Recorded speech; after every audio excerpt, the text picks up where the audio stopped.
साहित्यिक सचेतना YouTube channel पर मैं दीपा नेगी बिष्ट चमोली उत्तराखंड से आप सभी का स्वागत और अभिनंदन करती हूँ।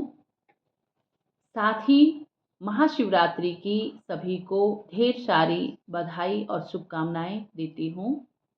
इसी उपलक्ष्य में मैं शिव शक्ति या शिव गौरा पर अपनी एक छोटी सी रचना प्रस्तुत कर रही हूँ, जो इस प्रकार से है कि ना जाने माँ गौरा ने क्या शिव तुम में पाया है, तुम ठहरे सन्यासी ओघड़ गौरा राजकुमारी महलों की।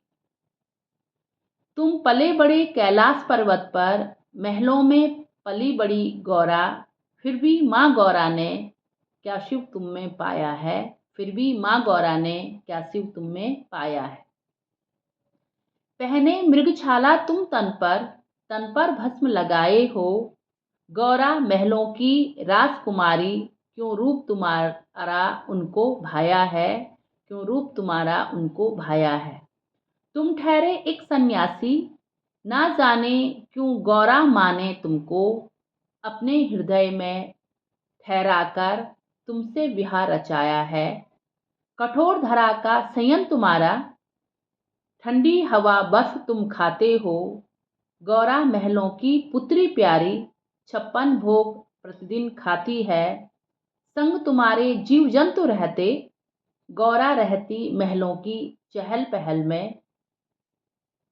जाने कैसे गौरा ने तुमको अपने हृदय में समाया है, जाने कैसे गौरा ने तुमको अपने हृदय में समाया है।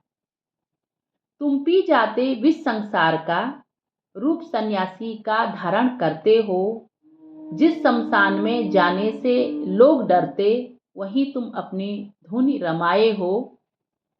प्रेम की पराकाष्ठा अनंत है, जो शिव गौरा में समाया है।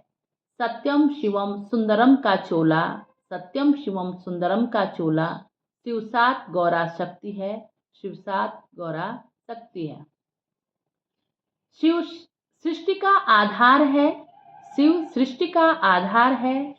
ओम शब्द सुंदर शिवनाद है, ओम शब्द जब भाया गौरा माँ को, ओम शब्द जब भाया गौरा माँ को, तभी गौरा में शिव समाया है, तभी गौरा में शिव समाया है।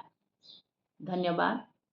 इसी के साथ महाशिवरात्रि का पर्व इसलिए मनाया जाता है क्योंकि इस दिन भगवान शिव और माता पार्वती यानी कि गौरा माँ का विवाह हुआ था। इस दिन पूरे ब्रह्मांड में संतुलन और शांति स्थापित हुई थी। इस दिन भगवान शिव अपने निरंकार स्वरूप में आए थे और इस दिन पूरे भारतवर्ष में सभी लोग व्रत लेकर शिव जी के साथ गौरा माँ की पूजा करते हैं। अगर शिवरात्रि का वैज्ञानिक महत्व देखें तो महाशिवरात्रि के रात्रि में शरीर की ऊर्जा स्वाभाविक रूप से ऊपर की ओर प्रवाहित होती है और इस दिन लोग ओम का उच्चारण करके योग और ध्यान करते हैं। सीधे बैठने और ध्यान करने से यह ऊर्जा मस्तिष्क तक पहुंचती है, जिससे मानसिक विकार दूर होते हैं और आध्यात्मिक अनुभव बढ़ते हैं।